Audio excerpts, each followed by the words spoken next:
Welcome to Networking with Nathaniel. This is a real estate podcast where I get to chat with real estate investors inside and outside of different communities that I'm a part of.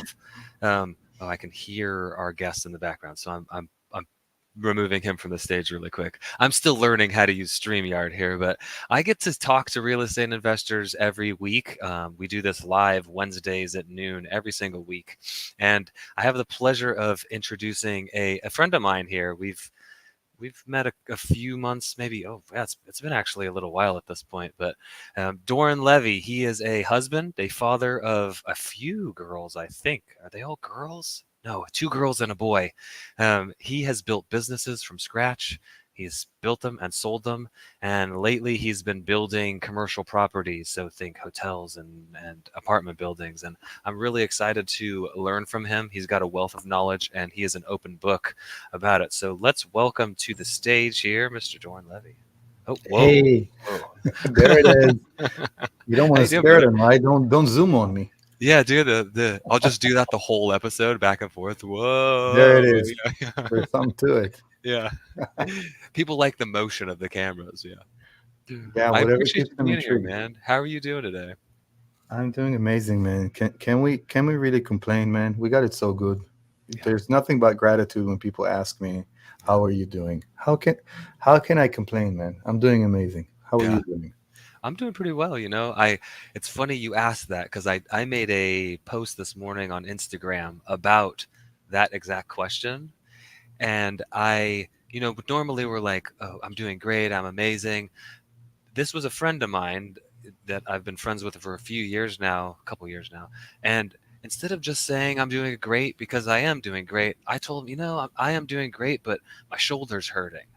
And as soon as I said it, I realized, oh, he's a physical therapist, a massage therapist. He's the perfect person to have said this to, right? And it made me think about if I'm not open and communicative.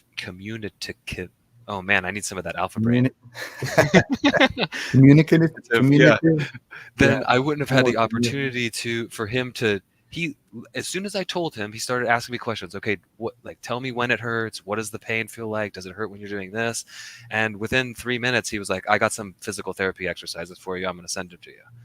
And so I'm like, oh, okay, sweet. So I'm on the rehab mend right now for my shoulder. It's just been this weird little thing. So I Yeah, that you got all it. that aside, I totally agree, man. We're blessed to be doing what we're doing, right? We're blessed to just be on this earth, period, having breath in our lungs and, tea in our cup, and you have coffee and protein powder and alpha brain and all that stuff going on over there. You know Gary V. I do, yeah.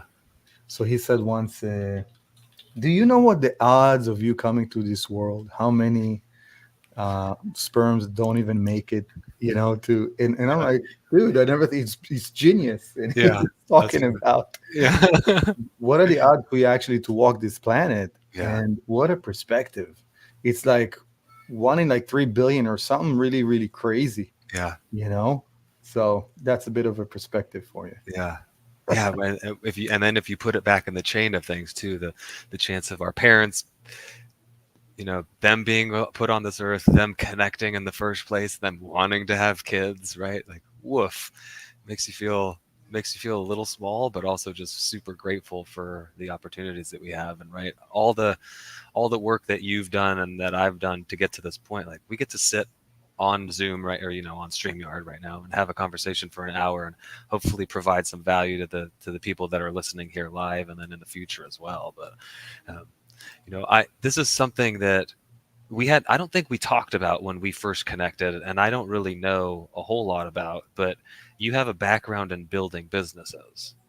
And I'd like to just, I don't want to stick on that topic for too long, but I am curious, like, what kind of businesses did you build?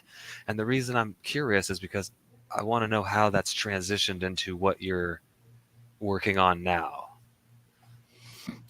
Okay. Yeah, so I built service based companies. I started with it started as a carpet cleaning business that is just a one man show, and I kind of scaled it and grew it to um, you know 40 think 42 employees at that point, providing service in 2 states to about 12 counties, and just pretty much making it almost like a one-stop shop. So if you needed to get your carpet cleaning and the air duct cleaning and your chimney cleaning and your tile cleaning or your natural stone, your fireplace, everything was kind of like one phone call, and Wow. it was kind of, a very easy solution for homeowners to deal with one contract or one contractor versus like five different companies, right? Like who wants to do that? Yeah. So come spring cleaning, come holiday season, whatever, it's just very convenient. So I think I was able to monetize off of that concept very well. Hmm. And that's so the kind of all-encompassing. Was it just home cleaning that you were doing, or was it also like commercial spaces and things like that as well? Yeah, so I started with the residential aspect of it, and then because we did people right, and we really cared about our customers and about giving them a good um, workmanship and experience, we start getting into commercial spaces Okay. because the same people worked in companies, and next thing you know, their bosses are asking them, "Hey, do you know anybody that you know?" Yeah. And we're popping in their first people popping in their mind because they were so happy. So started getting into commercial. We got quite a few different commercial accounts. Some you probably know of, between Starbucks, Barnes and Nobles, FedEx offices. Um, just pivoted into commercial because I kind of like the fact that it's not homeowners. Everyone's very sensitive to their home, which is Mm. kind of like I'm sensitive to my house. I'm not. I'm just saying that, you know, commercial is a different environment. I really kind of liked to be more in the commercial space. Um, some adjustments needs to be made as far as accounts payables and things like that because it takes longer to get paid on, right? Then you live a homeowner, you live with a payment. But yeah, I pivoted to commercial, and we've been doing commercial. Um, so yeah, kind of both. Oh, that's. I thought that was something that was in the past. You're still. No, This it, is. it wasn't a pass. You just asked me about the business model. Oh, What okay. did I do? So Gotcha. Okay. yeah. Yeah. Okay. And you were the CEO of this company. I would assume starting out you were wearing a lot of different hats. Has that, or well, I guess correct me if I'm wrong before I ask the question. Yeah, I mean, think about a startup, right? You Yeah. you you kind of do everything. You switch hats, you switch gears very quickly. Yeah. You kind of work your tail off. You kind of waking up in the middle of the night remembering something you forgot, and you're either writing it down or jumping on your phone and doing it because you don't want to chance Yeah. tomorrow you're going to forget about it, right? You don't quite have the systems in place, um, and you just want to do things right. You want to do right by people, and at the end of the day, the business has to be done. It has to be done in a very good way and respectable way, and nobody cares if you need to sleep or you need to, you're tired, or it's a Sunday. You got to make sure things are done the right way. um that's it, period, and end of discussion. So yeah, man, it wasn't easy. That's for sure. Hmm. Yeah.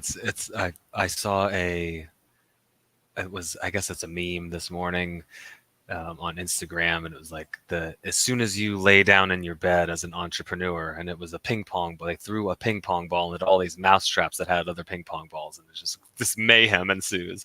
All the thoughts that go through your mind when you're like, oh, I just want to relax. Oh, but I needed to sign that closing document, or right, all the little things are popping up.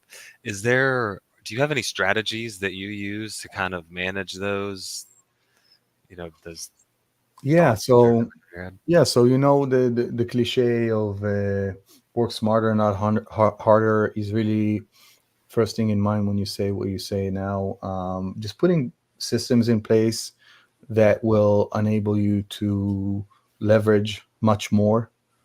Um, you kind of look at it from an input and output standpoint. If I put 80% into my energy. Without systems in place, I might perform at 70% of where I want to be. But if I have systems in place, I can put 20% of my effort out and I'm going to be at that 100% mark. Yeah. So it's something that is being overlooked by a lot of people because they work very, very hard because they want to succeed, and they don't realize they don't have a business, they have a job, right? They're working inside their business instead of working on their business. Yeah. And that's really what separates that from happening. When you have systems in place, it's just a different ball game. And as soon as I picked up on it and realized it, I was just a different man, to be honest with you, because nobody ever mentored me, nobody ever showed me the way, nobody put a flashlight down my path to show me the dark spots, the potholes not to trip over, and everything like that. And so it's a lot of try and error and a lot of resilience, really. Resilience and grit. Yeah. So yeah. Yeah, that's amazing. I love that you mentioned that there at the end, that the resilience and grit, and like I would imagine for you it is for me, like knowing my purpose and my goal, where I'm heading. A lot of the times it it allows me to have more resilience and more grit when things are not going the way you want them to be. Like, no, this is why we're doing this, and this is how we get to where we're going. I got to keep focusing and keep pushing forward. I got a uh, we're gonna sidebar or just deviate really fast, Dora, because Lance, I'm gonna put it in the thing here. Lance has a comment for you. He wants to chat with you after this. So Lance is amazing, an I amazing I guy. totally So agree. fortunate to know him. He's just a great guy. Yeah, I totally agree. He and I go back a little ways, and then he was on I don't know what episode 20 or something like that a long time ago, and then we just reconnected. I think last week. Like, man, I forgot how much I like Lance. Yeah, so Yeah. uh, you have pivoted away from the biz. Well, I mean, it's still a business, right? The business building aspect of things now to building buildings. I I've been racking my brain how to come up with a better way to say that. For the Yeah. past week, I've been marketing, but from building businesses to building buildings, or just buildings. Yeah. Well, how long ago did you make that pivot? So Oh, you first got of an all, idea, don't you? With that alpha brain kicked in. no, listen. No, no. First of all, I want to tell you that nobody ever put them together the way you did. Yeah. So, I mean, I give you credit. I always give credit where credit's due, right? I And appreciate and, it. and it's due. I mean, building businesses and building buildings, it's mind blowing. My face was like an emoji that his head blew off when I Oh yeah. saw that presentation. Um, it's really simple, I mean, theoretically speaking, it's simple, but from a framework standpoint, for me at least, it's how I see it. One of the key reasons that I was able to pivot from such a different world into a different world relatively um, easy. It wasn't easy, so easy is not the right word, but how I was able to kind of transition into it without kind of falling on my face and really getting a lot of damage to it is looking at it as a business. Multifamily is a living, breathing, eating, sleeping, really business. And a lot of people in the multifamily space, especially new people, they're just starting like I did, looking at it as real estate. And not to say that it's not real estate, right? That's not what I'm saying. I'm saying that you have to be very mindful to it being very similar to a business. You have to make sure you understand where your numbers are. You got to make sure you're running things lean. You got to make sure you're budgeting right. Mm. You got to make sure you're keeping your finger on the pulse at all times, because there's just too many things that can go wrong. It's really the main reason why I was able to relatively quickly hit the ground running with multifamily, because I just had the backbone of business that I had um, to kind of lean on, if it makes sense. Yeah. Absolutely. I can imagine it being even greater, but I do think of every property that we buy, right? We're in the single family space, as you know, as a little business of its own, right? And it helps you compartmentalize those, right? We have the larger business that we're real estate investing as a whole, but each little property is its own business. And there's tenants that are the clients, the customers of that business. So I would imagine, right, you're constructing a multifamily property that has hundreds of rooms, or not rooms, but hundreds of, um, homes. Those are all your clients. And if you're not running it as a business, your clients are going to be dissatisfied. You're going to have vacancies, and you're like the thing's not going to operate well. Yeah, that's a great point. I had this conversation with a friend of mine. He's also a very big and successful developer, and we really agreed on the fact that if you give a good experience and you create a great product, you will probably feather storms or vacancies much better when you have competitions around. Mm, Because truth of the matter is that anybody looking to rent will probably look at 5 to 7 places before he makes a decision who he's going to go with, right?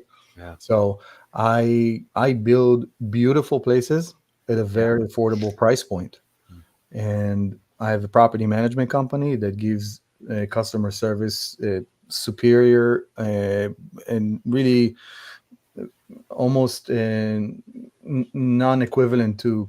And I've seen property management companies. Um, I can give you so many examples of us taking care of things on Sundays, on regular weekdays at 10 p.m., 12 p.m. I mean 12 a.m., not p.m. yeah, yeah. See, you're giving the alpha brain way too much credit, Shoot. but but it really is doing right by people, and doing good business. That's literally something I saw in your post with a different lady, Yeah, and I'm like, yesterday. this is what I say all the time: is do good business. Everything else will fall in place, guys. Really, if you have certain business practices, you will not have to chase money. The money will chase you. Mm, It's that simple. I know it sounds like I'm oversimplifying it, and there's definitely a lot in doing business, but this is the core of the truth of making money, in my opinion. mm. I'm yeah, I'm not good enough at that yet. I was going to make a little banner. If you have good business practices, the money will find you. Like I we say if you do good business, it's not only for the business aspect of itself, like generating money and creating revenue for you and your employees, but also doing good business, like you said, for the clientele that you're serving, right? I want 5-star reviews. I want raving fans. I want people to be, you know, going on Google or whatever, and giving me reviews and telling me, hey, this is the place you should move because Doran and his team take care of you. Whether it is 12 a.m. or not, like they're gonna help. They're gonna take care of you if it's an emergency or a need and you need something done. Like they're gonna be on top of it. Lance did ask, what's the best way to find and vet a management company? Oh, Yeah. before you ask that, Doran, is this the property management company is this your company, or is this when you say okay? Yeah, awesome. Because we'll get to that. So Yeah, so the property management company that I own runs mainly things locally, but sometimes things a little bit not locally, or functions as an asset manager on multifamilies that are very, very far out in the country, because okay, I do acquisitions of multifamilies across the country as well. yeah, And to answer Lance's question, which is a great question, you need to vet them as if your livelihood depends on it, because it does. That's the opening statement of the answer that I'm about to give. Um, how many doors do you have under management? How long have you been doing this for? Right? Um, get some legwork into checking out their ads, right? Like you see, you ask them which properties they're basically managing, and then you go online, you look at their Zillow ads, you look at apartments.com ads, you want to see how the pictures are looking. Is it really like half-assed? I'm sorry, I was yeah. thinking, could I say No, you're that good. word? Yeah. But are they like swinging things, or they're actually doing a good job, right? Call them, see who answers the phone, see how they conduct themselves, right? Like you interview them without them knowing you're interviewing them, Yeah. right? Because these things are detrimental for your business. I used to ask referrals, but I've learned really quickly that anybody can put a referral for anybody. Sorry for being so blunt about it, but I'm just trying to be helpful and Yeah, not absolutely. just sell your listeners stories. Oh, get 3 referrals. Yeah, but you don't really know who's on the other side of the line, right? Yeah. So I've been a referral for many people that yeah, just put me down. I got you. exactly, exactly. Yeah, of course, of course. Yeah, I did this for you. So yeah, hopefully that helps, Yeah. Lance. I and Ralph mentioned something that when you said you asked the question, how many doors do you have under management? Um, he says, lots of doors does not always mean good business. What I was thinking was, is there a balancing point when you're asking that question, right? Like, for example, you have 10 employees and you're managing 1,000 doors. That's a good ratio.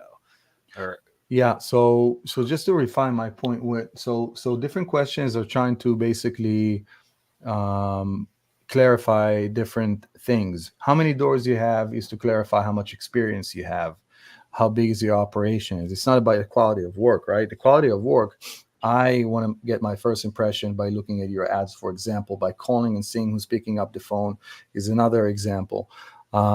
There's different ways to gauge if they do a good job. Ask them again what properties they're managing, and then look at the reviews. Are you seeing 2-star reviews, or are you seeing 5-star reviews? Let me tell you something about people, and this might struck you as really really an innovating concept, but people like to complain. yeah, So if you go on and you search and you see that people are just saying, "Hey, property management's like this and that," or whatever, then you see a lot of them. Right?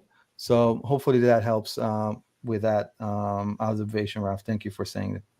yeah, and he's also mirroring the points that you're making as communication. Having a good communication. If you're picking up the phone and the person that's answering is like, "Hey, what do you want?" Oh, okay, it's a bad start. you know. Exactly, Yeah. exactly. Or hold on a minute, what the F are you just right? Like Yeah. yeah, They're not we've running seen it a all. lean operation here. Yeah. Exactly. Exactly. Yeah. You mentioned now that you're, I guess, where is kind of, I know that you're in Pennsylvania. Is that where your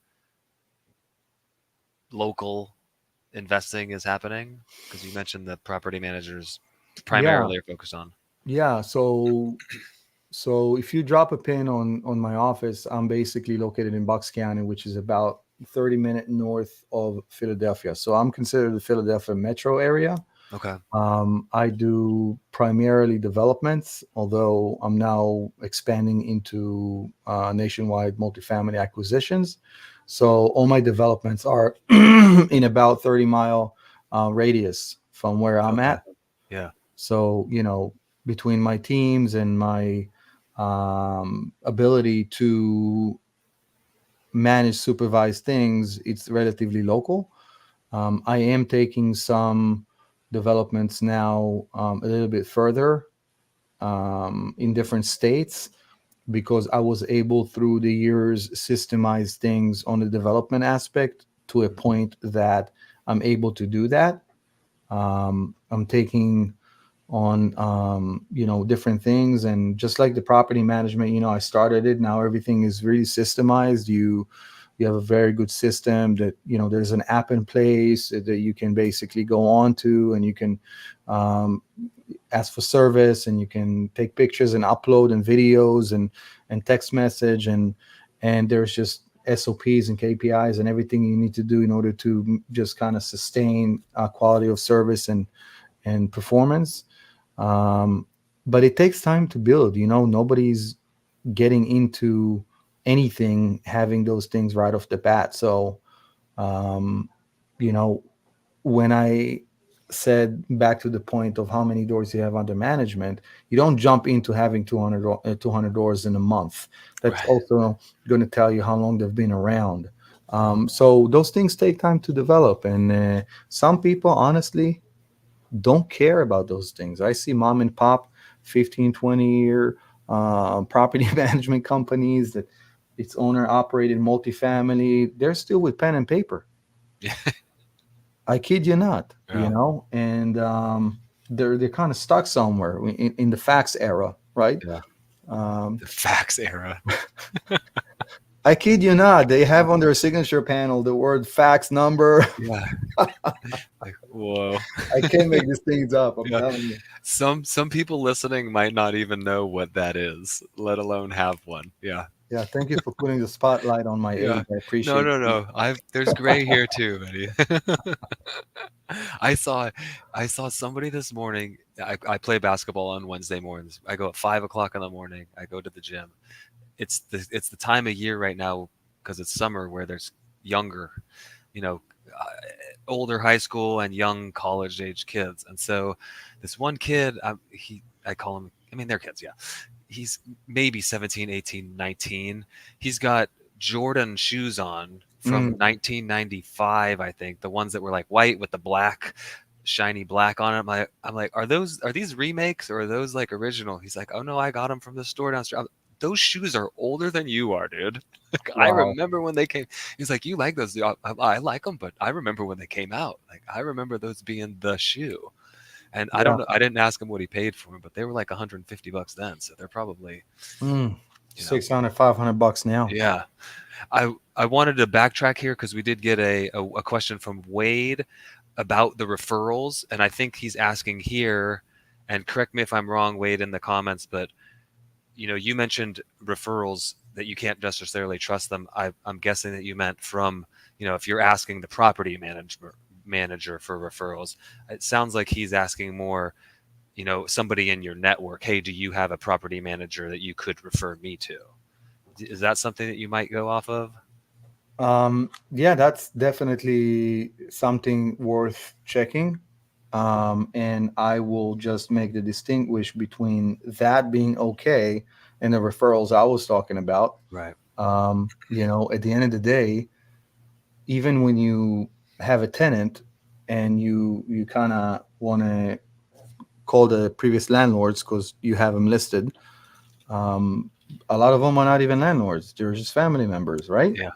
So it's just going the extra step, like anything else that someone that wants to perform at the highest levels will do, and vetting the property online, seeing actually who's the listing agent, who's the listing property management, and get their phone number and get their email address to send, an email. Hey, was this ever your tenant? Yes, and then not going by what they're putting on their application, but actually vetting the true information.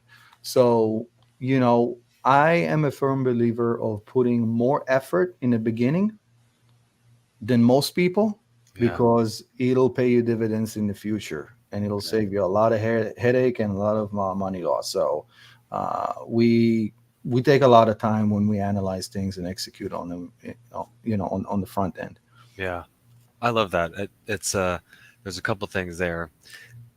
We've been lucky, I guess, that we haven't been burned, but we trusted some people inside of the communities that we're in because they were big names or they got referrals, and we were just like, okay, yeah, sweet, let's work with them. And then, you know, again, we haven't been burned, fortunately, but things didn't work out necessarily. And so you can't just take the referral and be like, hey, Nathaniel gave me this referral for a property manager. They're the ones we're going with, and not do your due diligence. You're still going to do all the questions and all the processes that you would still do. This is just, hey, this came recommended. I don't have, this is one out of the 5 or 3 or whatever that I'm going to do due diligence on. I don't have to go find them. And then, you mentioned doing a bunch of work up front. It kind of reminded me when we were going through our operations manager hiring process. We got to the end and, oh, are these the right ones? And I had a conversation with Brittany as we were getting ready to make the decision. Like, if we're not certain right now, we're taking 3 more weeks to go through. We're going to run the gamut again. And we did. We're fortunate that we found one that we were certain on, and it's worked out very well. But, if I'd rather spend 3 more weeks now than go 90 days hiring and bringing this person on just to find out that they're not the right fit because we didn't put the extra time in right now. Now we've wasted 90 days. We still have those 3 weeks that we got to do the hiring process in again on. Like, it's just putting you And back. how long it takes to train them, Exactly. Yeah. right? So you're putting all that work for what? To start it all over again because you didn't took time to vet them right the first time. And like any other referral, I just want to expand on that real quick. Touch on it and expand on it real quick. Like any other referral, right? You still have to do your own due diligence and vet, because what if you had a great experience a year ago with somebody, but they changed their staff completely? They don't have the same operational managers, the same staff over there, and now they just got a bad batch of people, right? Yeah. So don't. This is something that I have a pet peeve with, that people are just blindly going for the referral. Oh, he said it's okay. Yeah, well, you need to vet. It's your responsibility. It's just like a deal. You Yeah. know, I do private money lending also, and someone tells me, "Oh, this is a great deal." I'm like, "Okay, cool. Let me check it out." And I vet it from A to Z. I Yeah. don't blindly put my money in. Oh, Lance told me this is great, or Nathaniel told me this is great, and I'm sure you guys don't do the same, because you have to. I'm sure you guys do the same, because you guys know better than just blindly taking a referral. It's always up to us to make sure that it's a good fit for us. Is Yeah. all I'm trying to say. Yeah. I love it. Um, I wanted to. So you're developing locally. You're now developing remotely. Are there? I don't know how to word it exactly, but are there any tips, tricks, pieces of advice that you could give to somebody that translate not only from the multifamily space but also to rehabbing single family, rehabbing, not just developing but just doing rehabs? Like, are there little things? Sorry, something's smoking. Hold on one sec, Doran.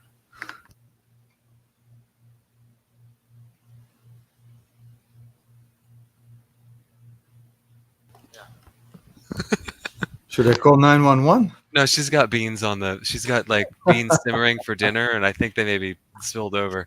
I did I ask a question there, Doran? Did I finish that thought? You're trying to ask, I Okay. believe, and you're welcome to correct me if I'm wrong.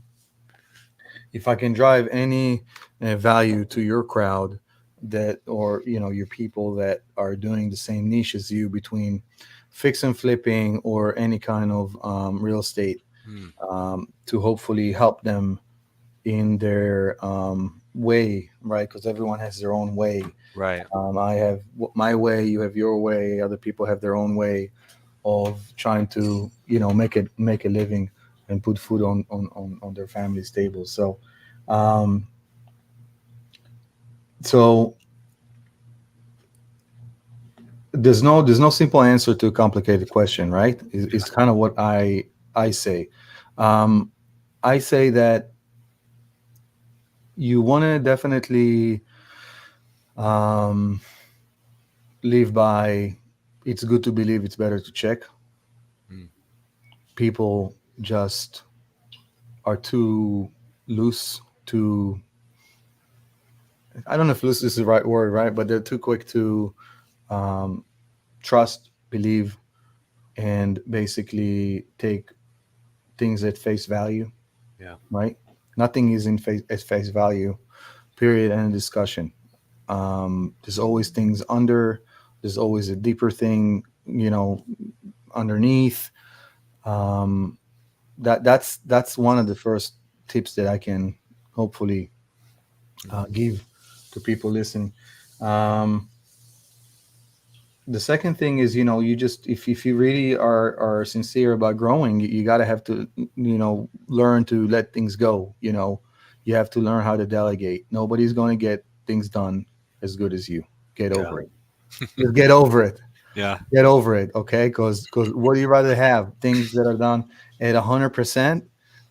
You want 10 things at 100%, or you want 50 things at 80%? Yeah. You do the math, right? And that's kind of where I see a lot of people struggle, because we start as small business owners. Entrepreneurs are basically, in a way, small business owners, if you really think about it, right? Yep. And a lot of people just get caught up in it. They get caught up in that fact that I got to do everything. I got to know everything. I got to do everything. I got to control everything. Yeah. And I get it that you want to get things done the right way. I really do. But you know, again, back to the job and business, right? If you're doing everything, you have a job. You just quit and just go do a job. Yeah. You're going to sleep better at night. That'd be less You're going to stressful. be, yep, you're going to be much happier, man. Yeah. And you know, and a lot of other things, vacation time, and you name it. Like I'm trying to have a vacation for probably about a year and a half now, and well, probably 2 years. If my wife is watching, she can say more, but Yeah. uh, so you know, there's sacrifices, and I had this conversation with somebody in our community, very known in our community, and I said everything in life comes with a price tag. If you're willing to pay it or not is the question only you can answer, right? Mm. So um, know that you can't be in control all the time. You got to learn how to delegate, and it will make your life easier at the end. Yeah. I like the way you put the would I rather have 10 things at 100% or 50 things at 80%. Because when you're able to visualize it a little bit like that from the number standpoint and the amount of things that can be getting done if I'm able to relinquish that 20%, knowing that, yeah, you're right. There's not going to be somebody that's going to do it as well as I can because I know it better than they can. At least until they get trained up, maybe they're not going to care quite as much as I do because it's my baby, it's my business, right? But if I can, I've been reading this book, Great CEOs Are Lazy. I don't know if that's one you're familiar with. He uses 70%. If you can find somebody to come in and do the job 70% as well as you do, get rid of it, right? If it's a task that delegate that task, bring them in, because it's freeing you up to go do the higher and more important tasks for the CEO to be doing. Can I got to tell you something real quick. My wife has a joke that I call someone to scratch my back. I got a back scratcher right here. Can you come and scratch my back? Yeah, I got you.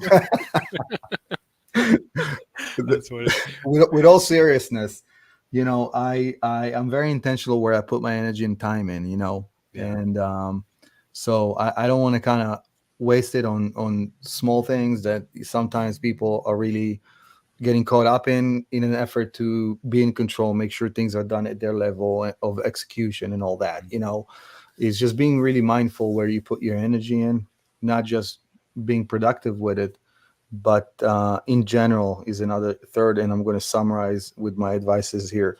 Advice that I have in mind. A third advice is be very, very conscious where you put your energies. You know, sometimes people can drain your energy so quickly. You can deploy it so fast.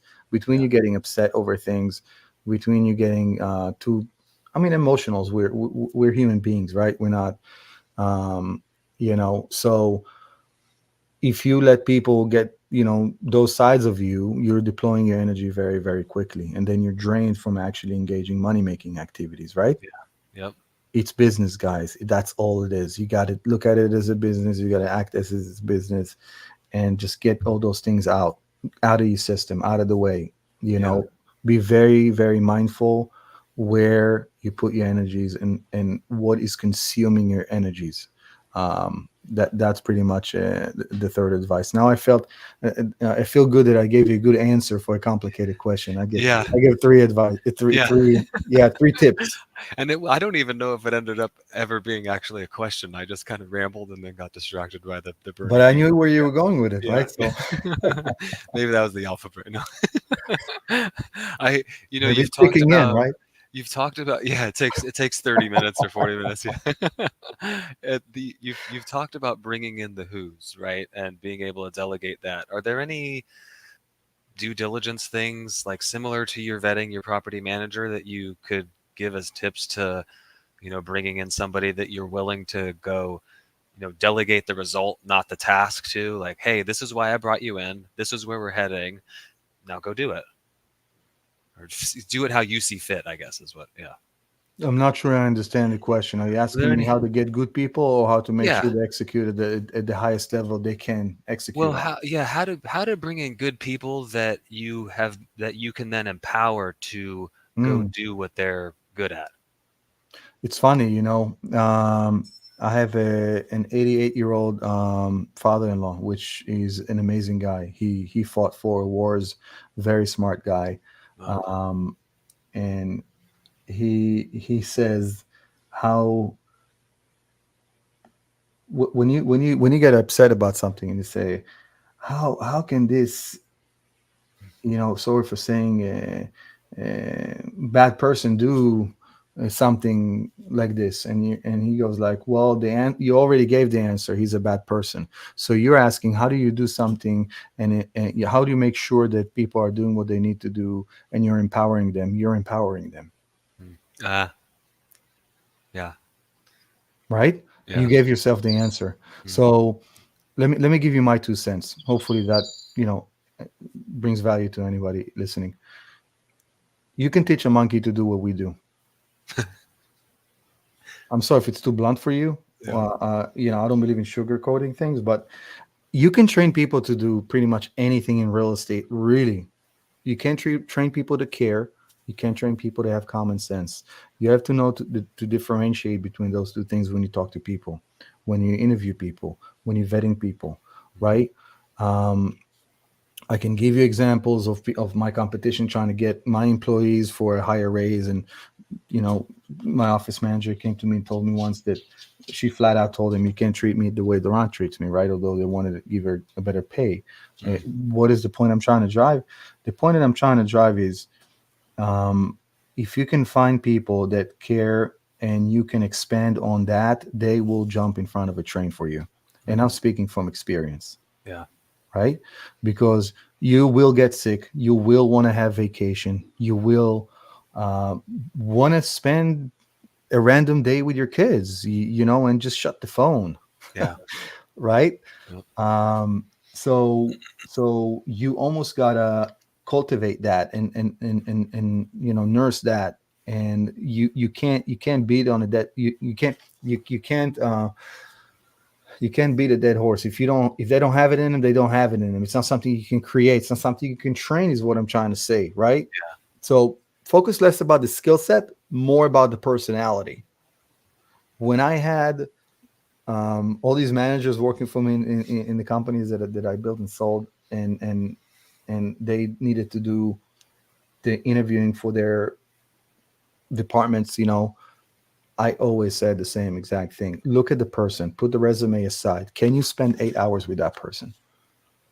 Mm, Do you see yourself yeah. working a week, every week, 5 hour, 5 days a week with this person? And if the answer is no, then just please move on. Yeah. Right? Yeah. It doesn't matter So how good they are. yeah, so that's kind of what I would like to answer to Yeah. that question. I love that. That's that's pretty in line with what we were doing when we were going through our interviewing process, right? You do your initial, or we did our initial screening through the resumes. Okay, these are the skills that we're looking for. These are the traits that we're looking for. And now it's like, can I talk to this person? Can we hold the conversation? Can we laugh? Can we be vulnerable with each other? And then we got down to 2 people, and we asked almost the exact question that I asked Brittany. Well, you're going to be on the phone with this person every single day, talking to them, going through what properties we're buying, what properties we're passing on, this and that. Which one do you want to talk to more?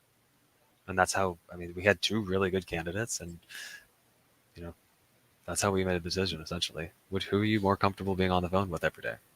Yeah, who am I Yeah, going to work with? exactly. Spending time with, Yeah, and yeah, that really is what it all boils down to, because you spend more time working than you do home. yeah, If you really think about it, yeah, right? I mean, you come home when you come home in the evening, and then you're lucky if you're getting a few hours before you go to sleep, and then you rinse repeat the next day, 5 days a week out of 7. yeah. So you know, make those decisions count, because they do matter. What is what's keeping you going right now? What what motivates you to go find another property, to go develop a new building? I'm just reading Lance's comment. Spot Oh yeah, on.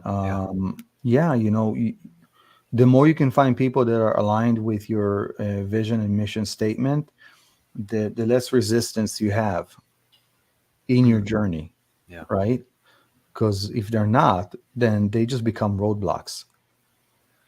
And the first thing in mind when I say that is, um, you know, be careful from negative people, right? They always have a problem for every solution, right? Yeah. I'm very positive. I don't need you to tell me the problems. I know the problems. I need you to tell me the solutions. Yeah. Now, if you're positive, you're going to automatically think along the lines of finding solutions, not focusing on the problems because you're positive. So if Yeah. you don't have people that are going to align to you, back to Lance's comment, which is spot on, they just become roadblocks, right? You can't really go. They're just becoming roadblocks. Yeah. I love that. I'm going to come back to the question because it's aligning with what you just said. Is that when we employ, we call it the 1-3-1 rule. You have a problem. Let's come up with 3 solutions before you bring me the problem, right? And then we can talk about them. And typically, it's the person that brought the problem with the solutions that picks the solution. We've powwowed about it. Now go and put it into practice, right? Again, going back to empowering, I'm like, it's just giving them more power, giving them more autonomy to do what we brought you on to do, right?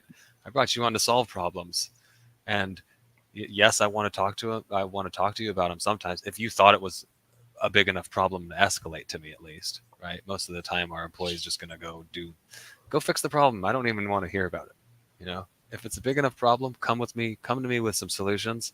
We can chat about them, and If yeah, you're empowering them, they'll do just that. right. But if you're not, then they're too scared to do it. And they want to come to you to make sure it's okay Mm, if they'll do this, that, the other thing. They always want to feel like they got to check in and run it by you, right? And that's why I said empowering them is really, really important yeah, because they're going to make mistakes, especially in the beginning, right? So you just got to be mindful of how many times they do the same exact mistake, right? If they do the same mistake over and over again, then we have a problem because we all make mistakes. We're human. What right. matters is that we learn from them and we become better by doing those mistakes. So, like they say, there's no such thing as mistakes. It's just lessons, right? So you want to, was that a chime? I heard a chime. Oh, it was my phone over there? Yeah. Wow, I'm like, that's yeah. yeah, no, because I said a good sentence and then I Yeah. heard that. I'm like, Ding. It was damn, just he well got done. some editing skills like on the fly. That's awesome. I should get that though now next time. You Yeah, did. as soon as I was done with the sentence, I heard Yeah. the chime. Ding. That was great. It's almost like the clapping machine that Yeah. claps Yeah. people on note. Yeah, yeah.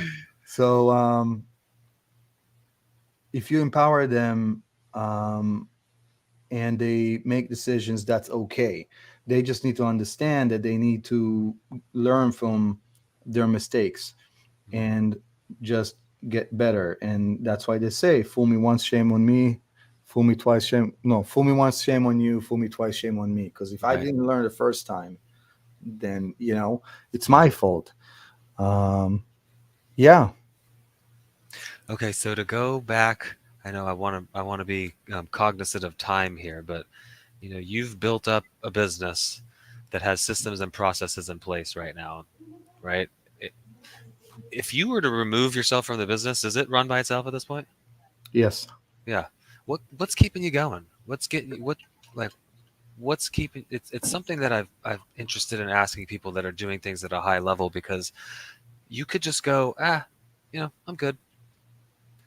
But people like you, right? People like Pace and the bigger names that we see that are Grant Cardone, all the biggest, they're going. They all have their whys. What's the big pushing factor for you right now? So it's a twofold answer, right? One of them is the why. Mm, The other one of them, the other fold of it is almost like very old ancient question. What is true happiness, right? mm, Like if I'll give you $10 million and I'll put it in your bank and you don't have to work a day for your life, in your life, I don't know about 10, but let's say 100 million, right? Because yeah, you're not that old. You're young. Yeah. You need at Yeah. least Sure. you need more runway than 10 Yeah. minutes. Um, right? Like, would you be able to do it? Would you be able to say, okay, c'est la vie. I'm set financially. Right. I don't need to work a day in my life and actually be able to do so. And most likely the answer is no, right? So um, that's the second fold. The second fold is self fulfillment and happiness, right? What is actually true happiness? I mean, because I can tell you that I mingled with some very wealthy people. To say that most of them are miserable is an understatement. Um, and I can tell you that from experience and from personal knowledge, not from reading about it in books, money doesn't give you happiness. I can remember it like it was yesterday. My first encounter to a lot of money. I was just looking at my computer and my bank account. I'm like, okay, so I got all these zeros now, and okay, I'm looking at it. I'm like, that's it. Like, I thought I'm going to be so much happier, Mm. right? Because that's what we bred to believe, that money Yeah. makes you happy. Yeah. But dude, that's far from the truth, right? Yeah. So it's not. Plus, I also believe, and not to kind of segue off answering you the twofold answer that I need to give you. You know, I'm not gonna go there. I'm sorry. I have so much to say about that topic. I'm very passionate about it. But you need to be able to enjoy your life. Is how I see it. I do what I do from a point of serving people, and I don't mean it like a servant as a butler. I mean it as like really be there for people to help them, Mm. right? Yeah. And I derive a lot of joy from it. I get a lot of self-fulfillment from it. Sure, it's really really cool and neat to build a building that was never there before, and you created something. It's almost like birth, like you bring something into this world. Like, that's great and all, but that goes really quick. It goes away really really quick, Yeah. really quick. But what fuels your soul is being there for people, helping people, serving them, make them pivot their lives, drive value to them and their families. And this is, for me, my calling, and what I feel is fulfilling me. And the vehicle for me is business. If it's jobs, if it's creating beautiful places for people to live in at an affordable price point, that's just my journey. Other people find self fulfillment through different vehicles that want to do the same thing, right? Um, the why is also a part of it, of everything I said. But I'm just enjoying the ride, man. I just enjoy what I do so much that, for me, if I stop doing it simply because financially I can do it, not only that it doesn't make me happy, it makes me sad that I'm not able to do it anymore. Like, I want to do this till the last breath in my lungs. Yeah. You It's know what I beautiful. mean? Yeah. I mean, it it was more than I could have hoped for, the answer there, right? And it does, you enjoy what you're doing. It's not, the money's great and all those things, but I would do this just to empower all the people around me and provide jobs and stability for these people and their families, right? I saw it was a picture of a jet. It was a private jet, right? And it was somebody in a comment saying, "Oh, imagine how many people could have gotten fed with the money that went into that." And the owner of the jet replied, "Well, yeah, think about the person who built the engines. Their families got fed. The people who upholstered the thing, right? All these things. The people that have to fuel the jet, he's getting paid for. They're getting paid and they're providing for their families. Like, yeah, a lot of families got paid, got fed, and we're able to live comfortably because this jet that I purchased and built." And so you're doing the same thing, right? You're doing it with buildings, or and acquisitions and stuff. Your property managing company, like, you're providing opportunities for all these people, and they're able to go provide for their families because your vision and your ability to go create things is so great. So I love You that. have no idea. Even you mentioned a property management company. I'm telling you a case that happened not too long ago. You know, a single mom going through something not easy in life. Nobody wanted to get her an apartment. I was able to help her. Mm, Just a tiny, tiny thing. Dude, I didn't even like. I had so many applicants for that apartment. Like I didn't really need her, right? Like I could have just picked somebody else. It's yeah. not that I took her because I really needed to fill this vacancy that's been going on for like 6 months. Like, right? I did it for the right reasons, and so to be in a position that you can help. I mean, other than being blessed, like sometimes my wife is like telling me about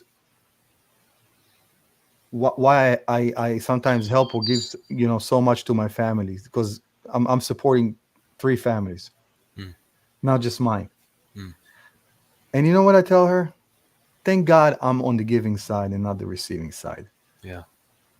You know what I mean? Mm, Like just some perspective, people. yeah. You have uh, this life you live, and you can use it for something so meaningful. And people just I don't know how they didn't get it figured out. I mean, I know in a way some are just trying to survive. It's not like they're bad people, right? Right. They're not. They're just trying to survive. Yeah. But yeah, man, this is I'm going way deeper than I intended to go with you. You're like drawing that stuff out of me, man. Oh my I, God, what kind of frequencies in the speakers? What are you transmitting on it's me the here, man? alpha brain. I knew that the alpha. I we're coming up on the hour. Do you have a few more minutes? If not, can we go past the hour a little bit? Because if not, we're gonna Yeah, we cut it can off. do it, Tad. Sure, I'm with Okay. you. Um. Oh man, what was the question I was gonna ask? Dang it. Oh yes. Okay. I have two questions following this one. What what are your big hurdles that you're running into right now in your business that's kind of slowing you down from getting 6 months, 12 months, 18 months down the line? Getting what 12, Getting six to months your down hitting the your line. goals of, making acquisitions. What are the big hurdles? What are your big needs right now inside of your business? The first thing that comes in mind is capital, right? Okay. Because I have a lot of things down my pipeline. I'm not worried about it because the way I build myself is, you know, I'm not chasing the money. I am basically practicing business where the money follows that. So every time I was not stressed, but like looking at where am I going to get that capital, the capital showed up. Mm, It showed up mm, because people want to put money with people they like, trust, right? It's the old tale, right? yeah. So um, I think that anybody doing things at scale, what I'm doing at least is at the same point of answering that answer when you ask that question. Capital, I'm looking at acquisitions in very high ticket values, right? So there's always a need for that. But um, again, I'm not worried about it too much. I was fortunate enough to get a lot of friendships, not just relationships along the way, Yeah. where people know I'm good for it, and it served me very well through the years. Just the resort I built. You know how many times I had troubles with just trouble in getting things with the city. It's an historical building, and just pivoting, and another time pivoting, and always just trying to figure things out. And people could just not give me grace, Mm, right? Like yeah. there's only so much we can control. People think that we can control everything, but there's only Right. so little you can control. And this thing was a 3-year build. I mean, with all the pivots I made, I mean, it would make you a normal person head spin. and I got a lot of grace. I got a lot of grace because of that. Yeah. So, um, I said that to the chef in the restaurant in the resort the other day. I make money. Money doesn't make me. Uh, It's and people know that to be true. It's people just have to kind of really think about things a little bit differently, and I feel that the right opportunities will follow that, and the money will follow that. There's just not enough people talking about those things. You know what I mean? yeah. Um, Doing so business the right way. Do good yeah, business. Yeah. Yeah. exactly. Hey, Yeah. Ralph. Okay, now I know what Ralph. I mean, there's a lot of Ralph. That's oh, okay. Sorry. Good guy. No, I didn't Yeah. show before. Yeah. I thought I did. Okay, that's all right. So, if there's anybody out there listening that wants to be a part of what Doron's doing, what's the best way for people to reach out to you? What's your preferred method? I think we have them in the description of the show notes, but just to hear it from the horse's mouth. Um, the best way to get a hold of me? You're asking? I'm sorry, I'm not clear Yeah, about the question. yeah. For Oh, somebody to reach out, like, do you prefer Facebook, Instagram? yeah, hit me up on Facebook. That's fine. Instagram, my social media. My handler is Doron Levy, REI Real Estate Investor in Instagram. My name in Facebook, Doron Levi. Yeah, DM me if I don't answer right away. Please don't think I'm ignoring you. Sometimes it takes me a few days to get into my, to get to my messages. You know that you message Yep. me, Yep. and it just sometimes that's the way the cookie crumbles. There's a lot of things down the pipeline, and um, it's nothing personal. No, not at all. I wouldn't hold it Yeah. against. Hey, what the heck? Not Some one bit. people think that, Yeah. but I don't. Yeah, Some people exactly. I hold don't. themselves a little bit higher than they maybe should then. Yeah, well, at the end of the day, I really do my best to get back to people, and Yeah. that's pretty much it. Yeah. Yeah. Well, we talked about before we went live here book recommendations. You had one. Oh, I didn't write it down yet. Um, if you wanna, what was it? Yeah, Blue Ocean Strategy. Blue Ocean Strategy. Okay. Yeah, I I always through my professional career was a stickler for separating myself from the herd. Mm, If you would ask me of some of the reasons that I can point to my success would be, just that really separating myself from the herd, mm, because I do things different. I want to consider myself as a guy that thinks different, also in a good way. And that book really expands on that concept. mm. I used to have a joke with my staff, in the companies that I had, that you know every time they said, "Oh, the competition came up with this and they doing that," and I'm like, I don't fear my competition. My competition needs to fear me. Yeah. And it wasn't from like an ego. I'm the biggest, baddest, a guy in the neighborhood. It was just that I think different, and I do, and things, and I execute on things in different ways than other people. So you know that book speaks a lot about that concept, how we are basically using our own belief systems to our disadvantage. Mm, mm. Yeah. It sounds like that one's needs to go on my short list. You would. Oh yeah, you did. There's a pile of books. This is actually my background behind me. And I Okay. took this picture strategically because that table is never clean. It I always was has. about to say, because it's Yeah, always clean, right? yeah. There are I get three it. books sitting there right now that have not gotten read that I got for my birthday a few weeks ago. I love it. So that's got to get added to the list. Blue Ocean Strategy. I appreciate you being here, brother. Taking I had a time out of your blast. day. I know that you value your time very highly, and so it's an honor for me to for you to come and spend an hour with me. I am blessed and grateful to have people like you in my network, in my Rolodex, so to speak. Aging myself there, but Right next Rolodex. to the fax machine. I get it. I Yeah, get it. that's right. I hope you Yeah. have a blessed rest of your day, bro. Yeah, man. Thank you so much. This was a blast, man. I appreciate you and I appreciate all the listeners that came to listen to us today. Yeah, thank you so much, Doron.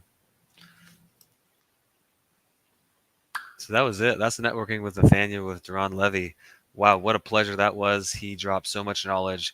This is one that you might want to go back and re-listen to multiple times. If you are subscribed to the channel and you have notifications set up, over the following week or so, you will see some highlights coming out of little shorts, little snippets from that, and you can always go back and kind of re-listen to this one, as he is a wealth of knowledge.